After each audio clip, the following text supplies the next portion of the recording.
이어서 우리 홍익인간과 관련 있는 후민정음에 관해서 후민정음 창제와 공락 홍익인간 그리고 남북언어 통일 방안에 대해서 우리 이어서 곧바로 최영규 교수께서 제2 발제 발표를 하시겠습니다.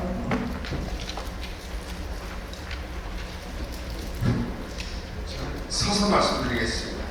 저한테 주어진 시간이 30분인데요. 지금 45분인데 지금 저한테 주제가 3개입니다. 후민정음, 홍익인간 정신, 남북언어 통일. 제가 강의를 하는데 후민정음 하나만 가지고 32시간, 16조를 합니다.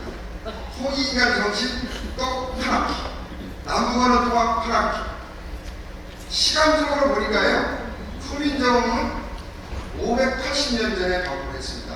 오늘 세종대왕 아까 탄신이라고 그랬는데 저희는 나신날이라고 합니다. 부처님은 오신날, 세종대왕은 나신날. 금년이 이해체입니다. 6시부터 경복궁 흥해문 근정전 앞에 있는데 거기 가서 행사를 해야 돼요. 네, 전국 측에서 나와서 그 행사를 하고 있고, 그 다음에 홍익인간 정신을 이야기하려면 천년 역사를 얘기해야 됩니다. 우리 문학 역사지. 남북 언어 통합 76년 동안 우리가 이지화가 돼 있어요. 통일이라고 우리가 하는데 저는 언어학자인데 통합. 그네들도 존중해줘야 돼. 우리 것도 존중해야 돼. 하나 예를 들어본다면 북쪽 사람들은 표준어라는 말을 쓰지 않습니다. 김일성이가 제시한 문학을 써야 돼요. 근데 이 3가지를 지금 제가 30분, 10분 이렇게 나눠보려고 하는데 혹시라도 여러분들 부족함이 있으면 자료집을 보시고 따로 제가 기회가 있다면 분할해서 강의를 다시 하도록 하겠습니다. 그리고 저는 PPT를 준비를 했습니다. 이렇게 많아요. 말은 제가 창제라고 했는데 창제가 아니라 창제 속에 들어있는 비밀 이야기입니다. 이거 비밀 이야기 하기 전에 누구를 먼저 얘기하고 싶으냐면은 지난 3월 달에 이 책이 발간이 됐어요. 무궁화 꽃이 피었습니다의 김진명 작가. 이 책을 저한테 주시길래 작년에 저하고 약속을 했었거든요. 세종시에 가가지고 후민정음에 대해서 이야기를 쓰려고 하는데 어떻게 쓰면 좋겠느냐. 후민정음을 쓰지 말고 세종대왕을 써. 사람이 중요하다. 어떤 분은 뭐 사람이 먼저라고 하는데 임금님에 대한 이야기를 해달라. 그런데 역시 천재더라고요.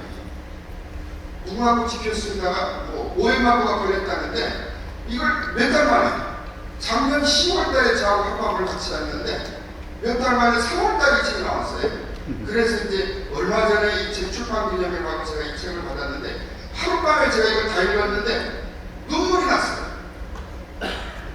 뭐 여기 얘기 다 안 해도 여러분들 제가 이 내용을 왜 말씀드리냐면은 이게 지금 독후가 공모전을 하고 있어요.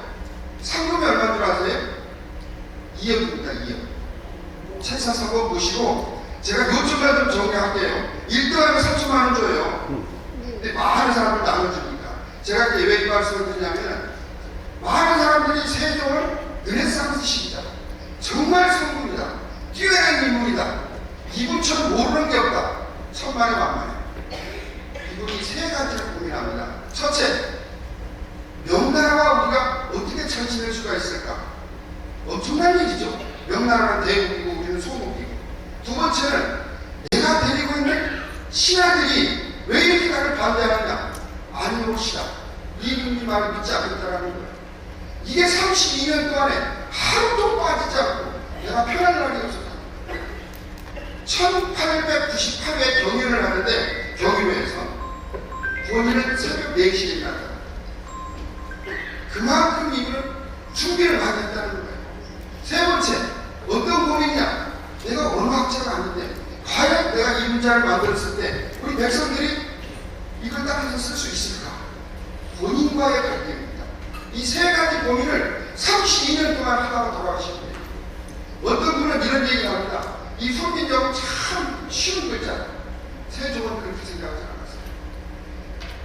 불과 10%도 되지 않는 양반들이 이 나라를 지배하는데 백성을 해석할 수 있는 부분이 뭘까? 이 의문학자가 알겠어요. 어떻게 내가 의문용을 할까? 조금 더 제가 확실한 이야기를 하겠습니다. 중국에. 그래서 이 이야기를 하는데 자, 벌써 한 5분 지났네요. 자, 가보겠습니다. 급하지 않은 건 제가 넘어갑니다. 그냥 자료지 보시고요. 또 필요하면 여기다 제가 저기에 다 주겠습니다. 여기서 하나 여러분들께 하고 싶은 이야기가 있어요. 대동천국 대공용 이야기를 그냥 넘기겠습니다. 제가. 왜 이 이야기를 여러분들께 하고 싶냐면은 지금 해내보기라고 하는 책이 우리가 알고 있는 책은 저는 이걸 가지고 공부했는데 30석장밖에 안 돼요. 최고의 책이라고 했는데 대학 국문과에서 이걸 안 가르쳐요. 뭘 가르치느냐? 이거는 한자가 섞여 있는데요. 저걸 뭐 가르치고 있어요. 교과서에 나와 있는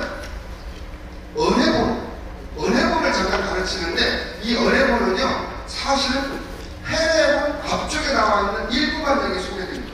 그리고 이게 단행본이 아니에요. 제가 이거 떼왔는데 단행본이 아니고 원인석고 앞에 붙어 있는 거예요.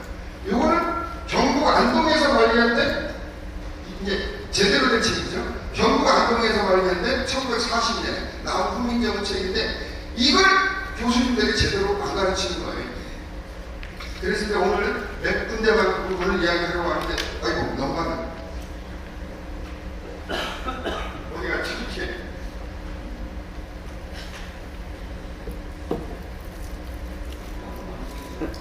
바로 지금 잠깐만요.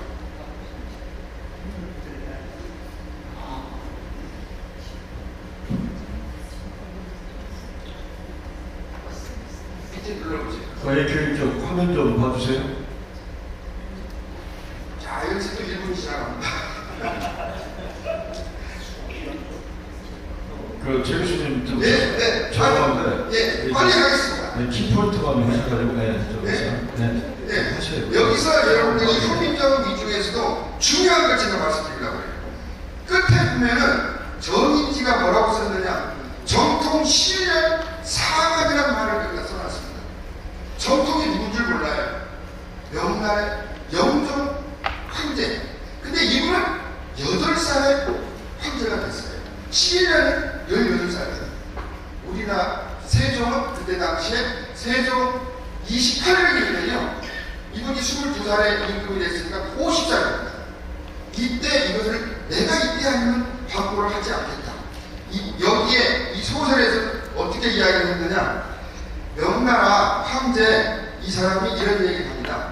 우리 신하들이 세종 임금을 끌어내리고 문종을 임금을 올리라는 뭐라고 해요? 밀정인가요? 그걸 보내가지고 이 영종한테 바꾸라는 임금을 바꾸라. 근데 당시에 이 명나라 영종이 무슨 얘기를 하냐? 왜 조선 주강이야기를 명나라 조정에서 이야기하느냐? 그거 있을 수가 없다. 이 사람들을 다시 돌려버립니다. 그때 세종은 훈민정음을 반포를 합니다. 사실 얼마나 위험을 무섭냐면은 뒤에 도와준 사람들 이야기가 나오는데 어쨌든 이 정통 이거는 영종의 연호라는 이야기를 여러분들께 하고 싶고 1940년 안동군이 발견이 되면서 놀라운 것들이 여기 많이 나옵니다. 한글날 10월 9일도 이때 이야기가 나오고 그 뒤에 상중은 2008년에 하나 나오는데 이게 지금 숨겨져 있어요. 어떤 분이 이걸 찾아냈는데 이거를 줄을 질러가지고 태워버렸다는 이런 기사가 나왔죠. 심지어 국가에서 이걸 사가려면 2조를 내야 돼요. 2조. 이 국가의 자산인데 그렇게 해서 될 일인지 저는 한번 묻고 싶은데 이분이 지금 전적에 있고요. 이 언해문은 108자입니다. 아까 어떤 분이 불교 말씀을 하시는데 문화부 얘기할 때 불교가 그친 이야기를 제가 조금 더 할 겁니다. 자, 왜 제가 지금 이 대동천국 경영론을 여러분들께 이야기를 말씀을 드리냐면 우리 선생님들이 저희한테 이렇게 얘기했어요. 이 나라 어리석은 백성들을 위해서 내가 이 문자를 만들었다. 교과서에 뭐라고 실었느냐? 아무데라고 제가 이름을 밝히지 않겠어요. 예민정신, 그 다음에 자주정신, 그 다음에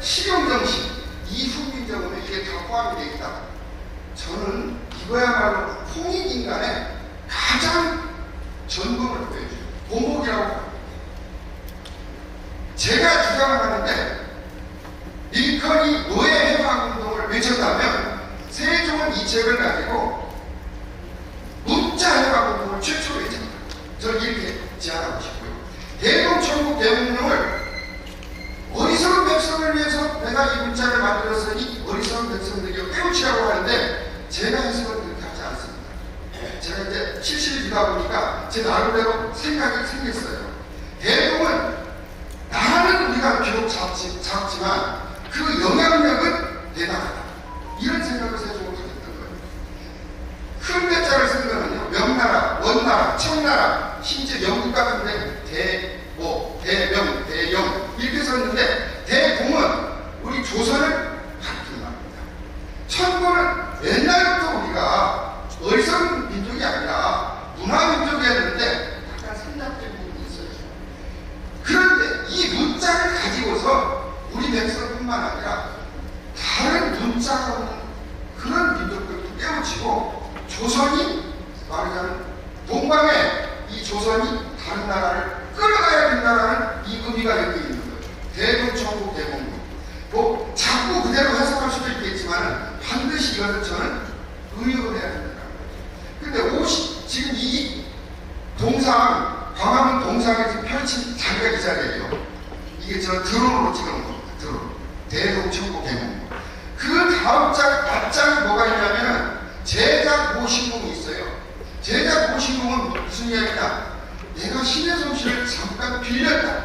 이런 이야기인데 빌린 게 아니고 저는 밤에 성공이라고 할 수도 있지만 신이 나한테 이 문자를 당신이 만들어야 된다. 사명감을 주다. 그래서 제작 모신궁은 저는 이렇게 해석을 합니다. 신의 계시를 받았다. 그래서 내가 이 문자를 제가 기독교 쪽인데요. 우리 기독교인들 계시록 있죠. 바로 저는 세종이 불교 신자지만 이런 계시를 받았기 때문에 이 문자를 만들었다라는 이야기를 여러분들에게 하고 싶고 여러 가지 문용법이 있는데 너무 어려워서 이 부분을 제가 넘어가려고 하는데 이 30석장 속에 엄청난 비밀이 많이 숨겨 있어요. 아까 제가 앞에서 그 54자 108자 얘기했는데 108자는 불교에 나오는 108자죠. 108번. 근데 여기 지금 5가지 이 방법이 나오는데 지금 우리가 쓰고 있는 것은 이 두 선법 하나밖에 없습니다. 자음과 모음이 만나서 붙여쓰기를 해야 우리는 그걸 음절구조라고 하는데 한글은요 음절, 음속, 자질까지 합니다. 세상에 이런 문자는 없어요. 앞으로 나올지는 모르겠지만 지금 문자 중에서는 최상의 문자입니다. 우리 동물 세계에서 최상의 포식자라고 하잖아요. 문자의 포식자는 후미정. 이 문화가 나온 게 없습니다. 근데 지금 몇 가지가 지금 없어졌는데 이 소멸 문자는 제가 전 세계 세종학당 얘기를 잠깐 조금 이따 할 건데요. 한 15분 벌써 지나갔네요. 10분만 안 한다고 했는데 이게. 자, 조금 더 하겠습니다. 어쨌든 이 소멸 문자는 다른 나라 말을 적을 때 이 문자는 필요합니다. 전 세계 언어가 7천여 개가 있다고 해요. 문자는 100개도 안 됩니다. 우리 문자 같은 적은 불과 20개도 안 돼요. 그 중에 손가락 안에 1, 2, 3번 안에 우리 후미정이 들어있다는 거죠. 그래서 외래 문자를 표기할 때 이거 필요하다는 거예요. 조력자들이 많이 나오는데 이걸 다 이야기하기는 좀 어려워요. 근데 그 중에 천자는 제가 보기에는 문종이 아니었습니다. 세조도 아니었고요. 이 광평인데 광평 집에서 이 문자를 만듭니다. 한 달에 광평 집을 7번 이상을 갔다고 해요. 소나무는 아예 남군이 올 걸 대비하고 궁궐로 들어가지 않는데요. 근데 광평이 18, 19에 돌아가시는데 신하들이 세종을 죽이려고 음모를 꾸미는 거예요. 그 희생자가 저는 광평이라고. 떠돌아다니는 이야기는 광평이 물고기를 좋아해서 목에 가시가 걸려서 준치 먹고 말라 죽었다라고 하는데 이건 아니에요. 광평이 이 문자를 만드는 걸 잘 알고 있었고요. 이명하고 세조는 덩치가 컸어요. 세종은 22명의 자녀를 두었는데 그 중에서 소나무가 8남 2녀 왕 중에 가장 자녀를 많이 낳았습니다. 그 중에 이 지금 이명과 세조는 그 광평 집을 지키는 우상으로 사용했습니다. 그런데 결국 어느 순간 이 광평이 사라져요. 희생양입니다. 그 다음에 우리가 더 좋은 거는 둘째 딸 정의봉입니다. 벽은 토착이라는 말을 이분이 해결합니다. 그래가지고 지금 세종이 태어날 때 준수와 그 땅을 왕실 땅으로 해서 주거든요. 정의공주의 남편은 저기 죽산 안씨 안맹단입니다. 잠시군들이 그 거기를 걸리고 있었었죠. 그리고 아까 이야기한 대로 이 책을 사신 분은 경부가 안동에서 작물로 나왔는데 1,000원의 작물이 나왔거든요. 그런데 전형필은 1,000원이 뭐냐? 내가 10배를 더 주겠다. 11,000원을 주고 이 책을 사가지고 걸어다니는 데나 잘 때나 품속에 품고 다녔어요. 1942제식입니다. 그래서 이 책이 지금까지 보존이 돼 있다는 이야기를 여러분들께 하고, 우리 저 서종환 이사장님 아까 축사하셨는데 세종대왕 생각 영춘막 준수왕이라는 것을 그렇게 많이 찾으려고 했는데 찾지 못했어요. 지난 월요일에 제가 이거를 발표를 하면서 준수왕이 1360평이 엄청나잖아요. 그런데 이게 다 명당이 아닙니다. 그 중에서 한 10평 남짓 산신 세종을 낳았던 거, 또 거기서 세종이 또 자녀를 낳았던 문종을 낳았던 거, 그 자리에서만 임금이 4명이 나옵니다. 그걸 찾아내서 그제 이제 발표를 한 적이 있었고요. 장로 13대 17입니다. 조금 더 빨리 넘어가겠습니다. 세종대왕의 고민 아까 제가 말씀드렸죠. 그 중에 제가 요동을 왜 13번을 갔다라고 하는데, 신숙주 평전을 제가 보니까 13번이 아니고 신숙주는 정말로 이분은 또 천재입니다. 7번을 갔는데 황찬이 안 만나줘요. 한 3번 정도를 만났는데 그 중에 이런 얘기를 합니다. 절이라는 게 뭐냐면, 저희는 학교 다니기를 반절법이라고 배웠어요. 최세진의 후문가에서. 다시 말해서 동자 같은 경우에는 도동절, 수나라의 유법인이 쓴 책인데, 이거 뭐냐면 그 동자의 도자를 앞에 따고 그 다음에 종자의 뒷부분인데 절을 끊는다는 게 아니라 관계를 합하는 거예요. 그런 의미가 있고요. 금속 문해를 보면 물이라는 거를 황찬이 그런 얘기를 하거든요. 우리 은나라 수나라 때 지금 중국 사람들이 물을, 중국에서 오신 물 수입 맞나요? 근데 이거 아니다. 그때 이 사람들은 뭐라고 얘기하느냐? 무라가 물이에요. 조선의 그 말이 지금 말하자면 우리의 원어에 가깝다. 이거 가만히 있겠습니까? 명나라 저기 황제가 귀한 보내는 것도 이것도. 그런데 죽이질 않았어요. 최고의 한이 문제예요. 그래서 요동에 있었던 거예요. 그 다음에 설물내자 이게 뭐냐면요, 가령 산의 남자, 밭은 자기 힘력자를 쓰잖아요. 남자는 밭에 가서 일을 해야 되는 모양이에요. 이런 해석인데, 곰자를 어떻게 중국말로 해요? 곰. 지금 곰. 네. 그런데 이 사람 뭐라고 해요? 은날에 한날에 훨씬 있었는데, 이거는 그때 당시에는 굼이나 곰이. 그러니까 조선의 말이 훨씬 더 값어치가 있다는 거예요. 이런 내용을 하다 보니까 이거 봐라, 조선의 신하들이 뭐라고 하냐, 명나라에 대해서 반발하는 요사스러운 설명이다. 그래서 여기 희생양이 몇 사람이 생깁니다. 여기 지금 반화 요사라고 글자의 반란을 꿈꾸는데 조선에도 그런 학자가 있었다. 이 소설에서 나오거든요. 대표적인 희생양이 누구냐? 그러면 우리 세종 때 첫 번째 누굽니까? 양녕대군. 양녕이 폐위되는 계기가 반화였어요. 당신에게 양녕대군. 양녕을 폐위를 하는데 사람들은 그러거든요. 이게 승자의 기록이라고 그러고, 양녕을 어떻게 기록을 해놓느냐? 이 사람 여자 좋아, 그 다음에 노래 좋아, 간 넘어가. 이게 잘못된 거예요. 이 바로 반화 요소예요. 이 양녕의 스승이 이걸 가르쳤거든요. 이 지금 황찬의 이 이름. 그래서 이제 그런 문제가 생겼고요.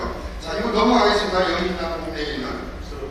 예, 알겠습니다. 네, 그게 아니고요. 지금 후민정은 아니, 넘어가게. 홍익인간, 그래서 홍익이 나머지가 홍익인간과 네네. 남북을 통일방하니까 창제를 좀 자, 이거 넘어가겠습니다. 홍익인간 어느 통일방한 쪽으로 좀 알겠습니다. 남으시겠습니다. 현행국가대사는 뭐 국립국어원에 있었던 거고요.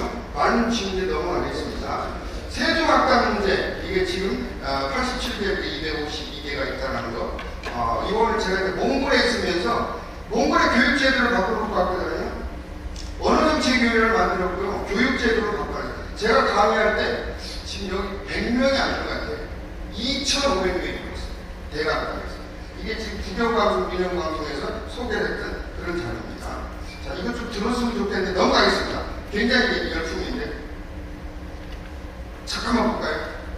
소리 많아요. 넘어가겠습니다. 이게.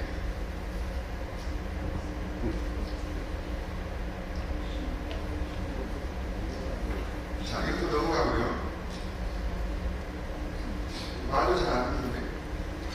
좀 넘겨주세요.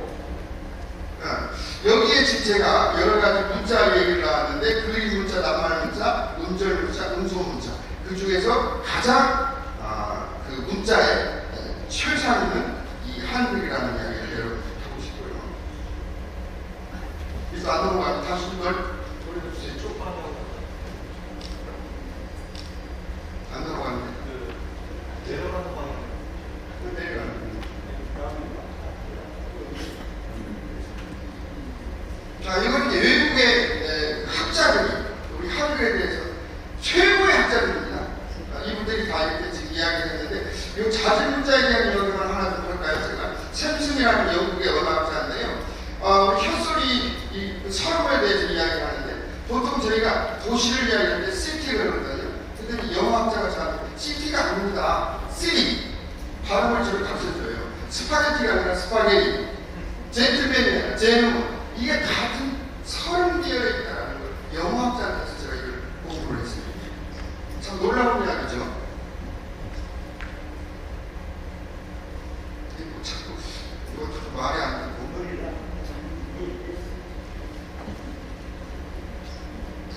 자, 후민정음과 관련해가지고 여러 가지 표기 문제가 개선될 부분이 있는데 문문자 국가에 이걸 나누어 쓴 그런 운동을 좀 펼치면 좋겠는데, 이 볼리비아만 하나 말씀드릴까요? 볼리비아는 한 1200만 정도 인구가 있는데, 볼리비아는 스페인어를 쓰고 있는데, 언어만 37가지가 이렇게 쓰고 있습니다. 그 중에 저희가 지금 대통령이 직접 우리한테 요청한 거죠. 아이마라 원주민 언어를 적기한 문자를 한글로 좀 적을 수 있게 해달라 해서 서울대학교가 지금 연구를 하고 있고요. 인도네시아 찌아찌아 쪽 문제가 나오는데 이것도 우리는 성공했다고 하는데 성공은 아니고요. 지금 이 부분도 연구 중에 있습니다. 이 후민정음이야말로 저는 홍익인간 정신을 가장 잘 반영한 것이 아닌가라는 이야기를 하고 싶고, 생각보다 뭐 여러 가지 이런 이야기를 하고 싶은데, 유해본부에 지금 우리 서동환 이사장님 계실 때 제가 저기를 하나 보냈어요. 근데 제가 문화부 국어정책과에 공부를 하면 되는데, 어린청강지구, 굉장히 어린청강지구는 글씨가 한글이 큰 한자는 아주 작았는데, 근데 우리 서동환 이사장님이 여기 유해본부에서 근무하실 때인데 그 노비에 이거를 지금 설치를 해놨습니다. 혹시 뉴욕에 유엔에 가시면 그걸 한번 좀 보시면 좋을 것 같고요. 그 다음에 이제 유엔이 공식 공용어 문제가 나오는데, 현재 지금 한국어는 공용어는 아닙니다. 7번째 공개어로 되어 있는데, 그 한국어에 대해서 한국어의 날 이런 것을 좀 지정해 줬으면 좋을 것 같고, 동상을 하나 좀 설립해달라는 이런 생각을 좀 가지고 있습니다. 그 다음에 이제 이 부분인데, 제가 지금 10분 남았어요. 5분 정도 더 좀 하고, 이 후민정음 창제 이후에 이 많은 것들이 나오는데 가장 중요한 것이 후민정음을 창제하고서 이 불교계가 한글을 공부하는 게 1등 공식입니다. 굉장히 여기 많은 것들이 나오거든요. 용비어청과 석고상절, 원리청강지구, 능엄경, 이게 없었으면 후민정음은 만들어만 놨지 보급이 안 됐을 뻔했어요. 굉장히 이 부분에 대해서 놀랐고요. 16세기에 여러 가지 이제 또 감동별곡이라든지 훈문장이라든지 이런 것들이 세계 구운공 시청전 여러분들 많이 알고 있죠. 이런 부분하고 조금 이따가 제가 춘향전 이야기는 뒤에 한 번 더 이야기하겠습니다. 춘향전 작자 비상이 아니라 작자를 찾았습니다. 그래서 이제 그 이야기를 여러분들 하고 싶은데 정말로 천년전 이야기를 어떻게 이게 제가 5분 만에 다 할 수가 있어요.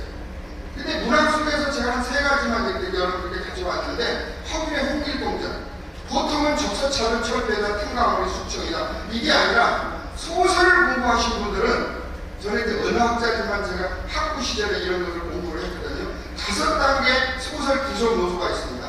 발단, 전개, 비기, 절정, 대단어. 이것을 나눠보니까 소년 홍길동, 영웅 홍길동, 초인 홍길동, 승자 홍길동, 마지막이 우리가 추구하는 이상 홍길동. 이 부분인데 결국은 이 홍길동전이야말로 우리가 홍익하는 인간이 되고자 하는 노력을 다 보여준 거라고 하죠. 이승하 교수님 나중에 이 부분도 한번 정리를 해주셨으면 좋을 것 같아요. 그 다음에 고려 시가하고 조선의 고시죠. 자연 진화를 그냥 현실 도피라고 많은 분들이 이야기하는데 그렇지 않아요. 청산별곡하고 제가 보아하는 시 2가지만 가져왔는데 청산별곡 보면은 인간의 고뇌, 다시 말해서 모두 달에 이거는 우리가 쉽게 접할 수가 없다는 거죠. 쌀고기처럼 가까이 있는 것도 아니죠. 이것이야말로 우리가 홍익인간에 사는 사람들이 추구하는 그런 고뇌가 여기 들어있잖아요. 이걸 우리가 따기 위해서 먹기 위해서는 산속에 들어갈 수밖에 없다는 건데 그 다음에 제가 이제 고시조란 말은 우리 도화를 설명한 건데 이게 하나의 저는 고시조를 칭찬하는 이야기로 보거든요. 별이 천상의 아름다운 노래라면 꽃은 지상의 아름다운 노래다.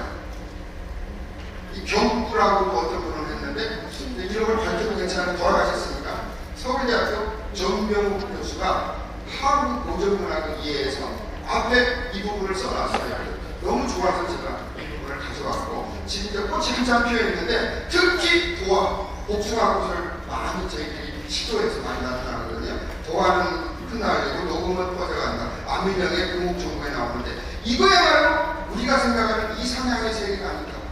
저는 홍익인간 정신을 여기서 찾아볼 수가 있고요. 춘향전은 최근에 연세대학교 명예교수인 서성대 교수가 조경남이라고 하는 사람이 실물이라는 이야기를 합니다. 조경남이가 여자고 자기 아버지가 말하자면 이도래입니다. 그래서 그거를 중심으로 해서 엄청 기사가 크게 났습니다. 조경남하고 여러분들 이분은 의병대장이지만 당시에 대학자였다는 거죠.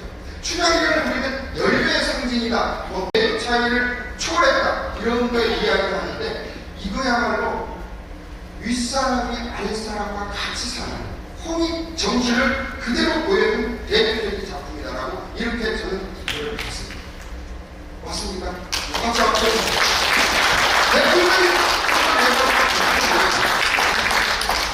자, 통일시대 저는 통일이란 말 대신에 통합이라는 말을 쓴다고 했는데 요 몇 가지만 제가 한번 예시를 여러분들께 보여드리기 위해서 제가 어젯밤에 조금 여기다 정리를 좀 해왔는데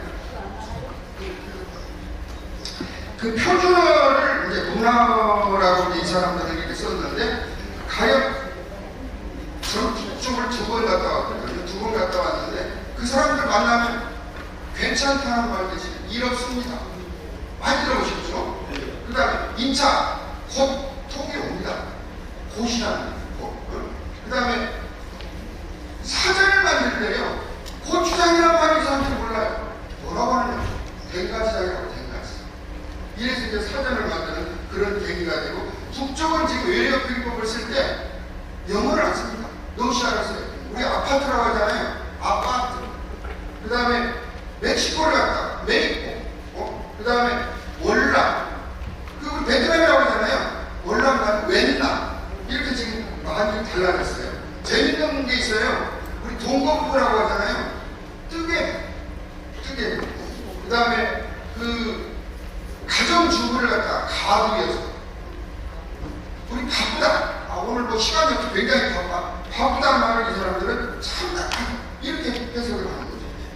신사라는 말을 우리는 보통의 점잖은 양반이라고 하거든요. 북쪽에서는 뭐라고 하냐 신사는 겉으로 놀고 먹는 사람 이렇게 이야기합니다. 한두 가지가 아니에요. 이게 뭐 소에 아주 긍정적으로 그 소행이 참 바쁜하게 많아요. 이런 이질화가 너무 많이 생겼는데 어쨌든 제가 몇 가지를 제시했거든요. 언어 정책을 연구한 공동 연구기관을 만들자. 이거만 하고 제가 마치겠습니다. 북한은 전부터 정부 주도예요. 언어학연구소, 국어사정위원회가 김일성이가 정권을 자고부터 만들었어요. 근데 우리는 민간 주도. 조금 이게 언어관으로 이야기한다면 북한은 주체만이죠. 남쪽은 도구가 이 언어와 문자를 하나의 도구처럼 써요. 이런 것이 완전히 달라졌어요. 그러다가 늑대사 제가 1990년에 국립국어연구원이라고 만들었어요. 그리고 이 안에도 국어시민을 만들었어요. 같이 대립하려. 근데 역사적으로 거의 50년 전에 만들었고 우리는 불과 이제 20, 30년밖에 안 된다. 근데 그런 차이가 있고요. 전문가가 없어요. 제 박사 논문이 남북 언어 정책인데 제가 쓸 때만 해도 엄청나게 인기했어요. 서로 저를 데려가겠다. 근데 그 뒤에 이게 없어져버렸어요. 북한하고 사라져버리고 전문가가 사라져버리고 북한 문화가 겨우 한국은 전문가가 없어요. 이런 분들을 양성해야 된다. 언어 정책 평가기관도 필요하고 통일 정책을 유도할 수 있는 이런 학술대회가 없어요. 그런 나라가 왜 가느냐? 제가 박사 논문을 막 쓰고 강의할 때는요 500명, 1000명 각 대학당에 다 모여들었어요. 금방 통일이 올 줄 알아요. 30년이 넘어갔어요. 어쨌든 이런 걸로 봤을 때 저는 남북이 모든 것을 같이 인정하면서 복수 표준어 채택을 하고 공동으로 정책 연구기관을 만들어야 된다고 주장합니다. 네. 그리고 교수님은 그래도 시간을 정확하게 제기해 주실 것 같아요.